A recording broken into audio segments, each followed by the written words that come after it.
छोटा सा कार्ड था, करीब 4 बाई 4 सेंटीमीटर का, और उसमें उन्होंने इस तरह से कक्षा 1 राहुल और 26 और 6 प्लस माइनस गुणा और भाग, पहला पॉइंट, दूसरा पॉइंट, तीसरा पॉइंट, पहला पॉइंट, दूसरा पॉइंट, तीसरा पॉइंट, और इस तरीके से डॉट बना रखा था। तो जब मेरी नज़र इस पर्ची पर पड़ी तो मैंने सर से जिज्ञासापूर्वक पूछा कि सर इसका क्या आशय है, ये इससे आप क्या मतलब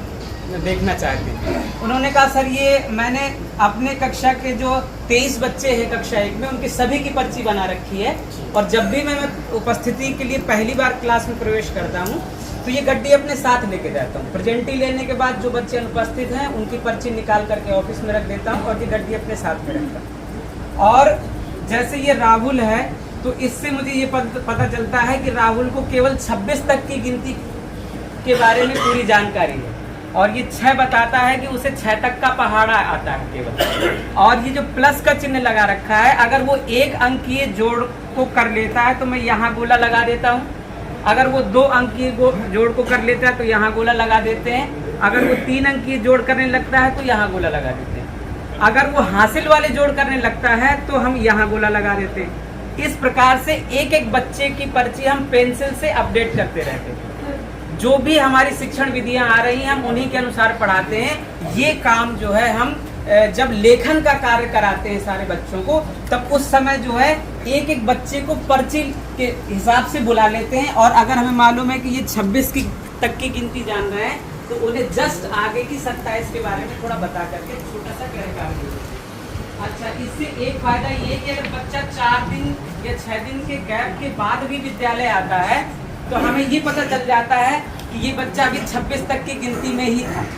दूसरा फायदा कि यदि जो कक्षाध्यापक होता है, जो बच्चे को पढ़ा रहा होता है, उसे पूरा आइडिया होता है कि मेरा बच्चा कौन सा बच्चा किस लेवल पे है। लेकिन जब वो आकस्मिक अवकाश पे 4 दिन 6 दिन के लिए या 2 दिन के लिए बाहर जाता है, उसकी जगह दूसरे क्लास टीचर आते हैं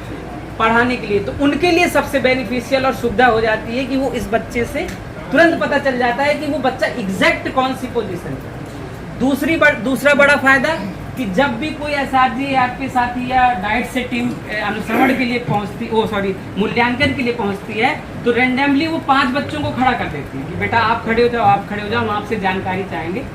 तो जिन बच्चों को वो खड़ा करते हैं वो इससे पहले कि वो उनसे कुछ पूछे, वो उन बच्चों की पर्ची उनको दिखा देते हैं कि सर ये राहुल को 26 तक की गिनती का ज्ञान है और 6 तक के पहाड़े का ज्ञान है, सर आप इससे पूछ सकते हैं। तो जब ये जानकारी सामने वाले के पास आ जाती है तो ये हो जाता है कि 6 तक का पहाड़ा अगर उसमें लिखा है तो कभी भी 6 से आगे की वो नहीं पूछते,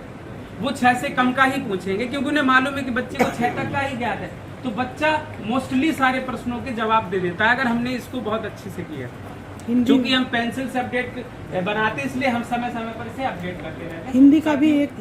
हिंदी का इसी के पीछे उन्होंने हिंदी का कुछ इस तरह से बना रखा था कि यहाँ आ से लेकर के आह तक और मात्राएं ऐसे ऐसे बना रखा था, और का से लेकर के ज्ञा तक बना रखा था। केवल इतना बना रखा था कक्षा 1 के हिसाब से। हम चाहे तो आगे अपने स्तर से भी बढ़ा, जैसे जैसे बच्चे मात्राओं का ज्ञान कर रहे थे वैसे वैसे वो गोला लगाते जा रहे थे, जैसे जैसे अक्षर का ज्ञान कर रहे थे बच्चे वैसे वैसे वो गोला लगाते जा रहे थे। तो एग्जैक्ट पोजीशन पता चल जा रही थी बच्चे की कि उसकी स्थिति क्या है। साथियों, ये प्रयोग वो कर रहे थे। अगर आप सबको अच्छा लगता है तो